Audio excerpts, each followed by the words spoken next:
오늘 우리에게 주신 하나님의 말씀 누가복음 14장 1절로 6절입니다. 생명샘과 9월 12일 금요일 말씀 안식일에라도 함께 읽겠습니다. 안식일에 예수께서 한 바리새인 지도자의 집에 떡잡수시러 들어가시니 그들이 엿보고 있더라. 주의 앞에 수종병 든 한 사람이 있는지라. 예수께서 대답하여 율법 교사들과 바리새인들에게 이르시되 안식일에 병 고쳐 주는 것이 합당하냐 아니하냐. 그들이 잠잠하거늘 예수께서 그 사람을 데려다가 고쳐 보내시고 또 그들에게 이르시되 너희 중에 누가 그 아들이나 소가 우물에 빠졌으면 안식일에라도 곧 끌어내지 않겠느냐 하시니 그들이 이에 대하여 대답하지 못하니라. 아멘. 이 비슷한 일이 13장에도 있었죠. 그때는 회당장이 나서서 한마디 했죠. 6일 동안 병 고치면 될 일을 굳이 이 안식일에 병 고쳐서 해야 되겠습니까? 라고 항변하였죠. 예수님께서 그 회당에서 말씀을 전하시다가 한 여인의 그 병 고쳐 주심이 있었잖아요. 그런 상황과 비슷하게 오늘도 보니까 안식일에 예수님께서 회당에서 같이 예배를 드리시고 마치 주일에 우리 그 오전 예배 드리고 그 점심 식사를 같이 하잖아요. 그런 모임이 있었던가 보죠. 그래서 한 바리새인 지도자 집에서 그 애찬식이 있는 거죠. 그들로서는 그런 표현은 아니지만 식사 대접이 있었는데 그 바리새인 지도자이다 보니 그 율법사와 다른 바리새인들도 함께 동석하게 되어집니다. 그들은 예수님을 예의주시하고 쳐다보고 있었다고 그래요. 엿보고 있었다 그러죠.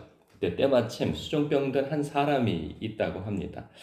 그때 어떻게 하나 보자 이제 이러고 쳐다보고 있는 그들의 그 마음 중심을 아시고 예수님께서 똑같은 질문을 하셨던 거죠. 이 안식일에 병 고쳐 주는 것이 합당하냐 아니하냐. 그러니까 그들이 말을 하고 있지 않은 것은 이렇게 말하면 이렇게 걸려들까 저렇게 말하면 저렇게 걸려들까. 그리고 자신들의 마음은 분명한 거죠. 안식일에 안 되는 것이지 이러고 분명한 생각을 가지고 있었기에 상대방이 묻는 의도를 암터에 대답을 하지 않고 있었어요. 근데 예수님의 말씀은 분명하죠. 너희들이 이 형식주의와 전통주의 그리고 종교 의식주의, 그러니까 경건주의에 너무 매몰된 나머지 안식일의 그 본질, 의미, 그러니까 하나님께서는 그 안식일을 어떤 규례와 규칙, 전통에 매어서 사람을 해하는 것에 그 하나님의 뜻이 있는 것이 아니고 사실 본질적으로는 하나님께서 사람을 이롭게 하기 위하여서 그 안식일을 주신 것이라는 그 본질을 전달해주고 싶으신 거죠. 이 말씀을 묵상하면서 드는 생각이 있었어요. 이 연상되어지는 말씀이. 어떤 말씀이냐 면 요한계시록 2장에 보면 에베소 교회가 있어요. 그 에베소 교회에는 많은, 그러니까 다른 여타의 많은 교회보다도 사도 바울이 공들인 교회입니다. 그래서 그곳에서는 한 2년에서 3년 가까이를 그곳에서 말씀을 가르쳤고 그 교회에는 요한도 왔다 가고 그리고 또 여러 예수님의 제자와 그리고 율법을 많이 알고 있었던 그러한 사람들이 거쳐가면서 말씀을 많이 가르쳤던 교회입니다. 그러다 보니까 그 교회가 칭찬을 많이 받아요. 왜냐하면 말씀을 많이 알고 있었기에 선지자라고 자칭, 선지자라 하는 사람들을 분별하여서 그들을 내쫓을 수 있었고, 그래서 2장 2절에 이렇게 칭찬을 듣습니다. 내가 네 행위와 수고와 내 인내를 알고 또 악한 자들을 용납하지 아니한 것과 자칭 사도라 하되 아닌 자들을 시험하여 그의 거짓된 것을 네가 드러낸 것과 또 내가 참고 내 이름을 위하여 견디고 게으르지 아니한 것을 안다. 그러니까 예수님께서는 안다는 거예요. 그들의 수고와 인내와. 그리고 그런 거짓 선지자들을 그 거짓됨을 분별할 수 있으려면 말씀을 많이 알아야 돼요. 그리고 여러 가지 그 고통과 어려움 가운데에서도 인내하는 이 경건주의가 몸에 또 딱 배어 있어요. 경건함이. 그런데 문제는 뭐냐면 너희에게 책망할 것이 있다는 거예요. 그게 뭐냐면 너희의 처음 사랑을 버렸다는 거예요. 잃어버렸다는 것이죠. 그러면 이 처음 사랑은 누구에 대한 처음 사랑일까? 한번 두 가지 의미에서 우리 해석해 볼 수가 있어요. 첫 번째는 하나님에 대한 사랑이겠죠. 그러니까 하나님의 사랑을 처음에는 하나님의 사랑을 갖고 시작을 했어요. 그러나 이단자들이 들어오고 교회 안에 혼란케 하는 자들이 있고 세상 문화가 교회 안에 유입해 들어오는 것으로 인하여서 그 우상주의나 이러한 것들이 틈타 들어오는 것을 방어해내느라고 의지를 발휘하고 또한 그 말씀으로 되어서 잘못됨을 지적하고 그렇게 해서 분별해내고 하는 일들을 열심히 하다 보니까 그 형식과 전통과 오직 말씀을 지켜야 된다라고 하는 그 열심 속에서 하나님을 향한 사랑 없이도 그렇게 하게 되어졌노라 하는 것을 책망하게 되어지는 것이죠. 그래서 너희가 처음 시작할 때에 하나님을 사랑해서 시작했던 그것으로 다시 돌아가라 이 말씀으로 해석할 수 있고요. 두 번째 또 이렇게 해석해 볼 수도 있습니다. 사람이요 너무라고 하는 표현이 뭐한데 이 말씀을 이런 게 있잖아요. 우리도 말씀을 많이 읽다 보면은 이 말씀에 벗어난 것들이 보여요. 사람들이 말씀에 벗어나는 그런 말이나 행동과 의지 그리고 그 말씀대로 살지 않는 사람들의 모습이 보입니다. 그런가 하면 기도를 많이 하면 또 기도 안 하는 사람들이 보여요. 그러니까 기도하는 척하는 사람들까지도 다 분별이 되어져요.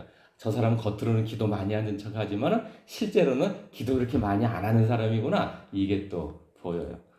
그런가 하면 막 예배나 그러한 모든 교회 안에서 행하는 그 모든 일들을 열심히 하는 경우에는 사람이 마음이 그 의지가 있고 열심이 있는 거거든요. 하나님 앞에. 그러다 보면 그 열심 속에서 그렇게 살지 않는 사람들에 대한 불편한 마음이 또 일어난단 말이죠.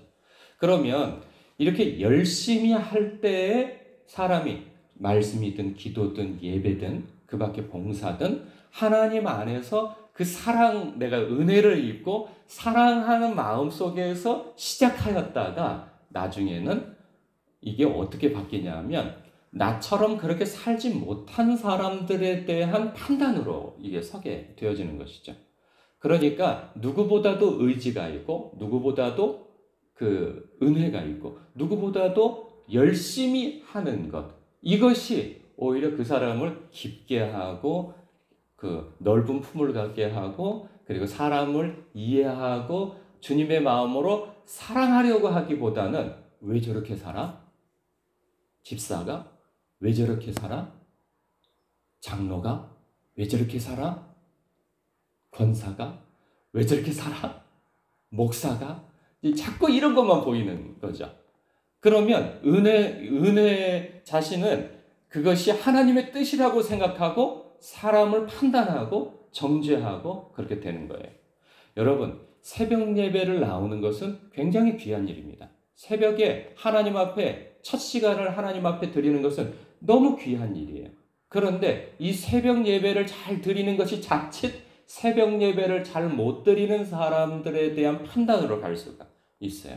아니, 새벽 기도를 드리지 않고 그런 분도 계세요. 새벽 기도를 드리지 않는 모든 목사는 사꾼 목사이며 목사의 자격이 없다고 하는 사람들이 있어요. 그러면 그런 분들은 새벽 기도를 안 드리는 분이 그런 얘기를 하진 않아요. 어떤 분들이 그런 얘기를 하느냐? 새벽 기도를 열심히 드리는 그런 분들이 그런 얘기를 해요. 그러면 말씀도 마찬가지예요. 성경을 많이 읽고 여기서도 예수님께서 누구한테 물어봐요? 거기에 있는 다른 보통 사람들한테 물어보지 않아요. 누구한테 물어보냐면 바리새인과 율법사들에게 물어봐요. 바리새인은 경건한 삶이 몸에 밴 사람이고 율법사들은 그때의 율법, 즉 지금으로 말하면 성경에 능통한 사람들인 거예요. 그러니까 그 사람들은 자신이 기준인 거죠. 내가 율법적으로 경건하게 사는 것이 기준이 되어지니까 그것으로 사람들을 자꾸 판단하려고 드는 거죠. 그리고 율법사들은 말씀을 누구보다도 많이 연구하니까 반박할 수가 없어요. 말씀이 이렇게 얘기하는데요. 말씀이 이렇게 하고 율법에서 이렇게 하면은 율법 누가 다 알고 사나요? 뭐 그렇게 모르죠. 우리가 법에 대해서도 만약에 검사나 변호사나 뭐 이 법을 많이 아는 사람이 그걸 가지고 헌법 몇 조 몇 항에 막 이렇게 얘기를 하고 뭐 민법 어디 막 이렇게 하면 우리는 보통 모르고 살잖아요. 그럼 그걸 들이대고 막 얘기를 하면 반박을 할 수가 없는 거예요. 그 사람이 맞는 말을 하니까. 그러니까 이런 식으로 말씀과 경건한 삶을 중심으로 이렇게 사람들을 자꾸 걸고 넘어지고 하면 이 에베소 교회도 그런 거예요. 오랫동안 말씀을 중심으로 사람을 분별하고 판단하고 하여서 심지어는 거짓 선지자까지 분별하여서 교회에서 내쫓을 정도면은 얼마나 말씀에 대하여서 민감하게 그렇게 살아왔겠어요. 그러다 보니까 말씀에서 조금만 어긋나면은 어떤 교인이라도 말씀이 그렇게 가르쳤느냐, 말씀이 그러하느냐 해서 막 사람을 얽어매고 사람에 대해서. 그러니까 근본적으로 하나님이 그 사람에 대하여서 사람에 대해서 어떤 마음을 품고 계시느냐라고 하는 생각보다는 그냥 말씀이 이렇다고 하는 거죠. 말씀이. 오늘날 그런 일들이 엄청 많습니다. 유튜브나 이런 데서 보면은 말씀이 또 기도 많이 하는 사람, 그러니까 말씀을 많이 아는 그런 사람은 오직 말씀이라고 하는 것에 있어서 어디 말씀에서 그러느냐, 그 사람은 뭐 거짓 선지자다, 그 사람은 뭐가 잘못됐다, 또 막 핏대를 높이고 그냥 또 그 얘기를 하고 그래요. 그러면 좀 너무 답답해요. 자기 목회를 하고 자기 말씀을, 자기가 그 은혜 받은 말씀을 전하면 될 것을 다른 목회자나 다른 어떤 사역자들의 잘못된 것을 그냥 들추고 막 이러면서 이 조회수를 올리려고 하는 사람들이 있어요. 너무 딱해요. 똑똑해요. 다 맞는 말을 해요. 그런데 그 말씀을 듣는 사람들은 상처를 입고 마음에 화를 입는다 말이죠. 그러면 또 오직 말씀만 그러느냐? 아니에요. 기도 많이 하고 어떤 영역이 있다고 하는 사람들은 또 그 오직 말씀이라고 하는 사람들을 또 엄청 까고, 그리고 어설픈 그 영성가나 또한 그 어떤 은사를 가진 사람들을 업신여기고 또 엄청 까요. 이렇게 오직 하나님의 은혜는 자기에게만 임한 것처럼 그렇게 또 막 엄청 그런단 말이죠. 그건 너무 안타까워요. 제가 이렇게 뭔가 도움을 받고자 이렇게 보다가도 그게 마음이 너무 상하는 거예요. 그러니까 자기가 아니면은 병 못 고치고, 자기가 아니면은 예언을 못 하고, 자기가 아니면, 그러니까 자기만이 전하는 복음이 또 온전한 복음이고, 다른 사람이 전하는 복음은 다 보잘것없고 이런단 말이죠. 참 너무 안타깝다는 생각이 들어요. 근데 우리가 그럴 수 있다는 거예요. 이 말씀이 이렇게 묵상되어졌으면 좋겠습니다. 주님께서 마치 나에게 물으신 것처럼 안식일에, 주일에, 새벽 예배, 성경 읽는 것이, 기도하는 것이 내가 하나님을 더 사랑하고 이웃을 사랑하는 것으로 그것이 나타나느냐라고 주님께서 물어보시는 듯, 마치 바리새인과 율법사에게 물어보는 것처럼 나에게 물어본다고 그렇게 여기시고 묵상하였으면 좋겠습니다. 내가 어떤 이유로, 어떤 일로 다른 사람을 판단하고 혹시 정죄하고 그 사람을 업신여기고 깎아내리고 하는 것에 내 마음이 쓰이고 있는 것은 아닌지 돌아보며 이 말씀이 묵상되어 나 자신을 먼저 성찰하고 돌아보는 그러한 말씀 묵상이 되길 주님의 이름으로 축복합니다. 기도하겠습니다.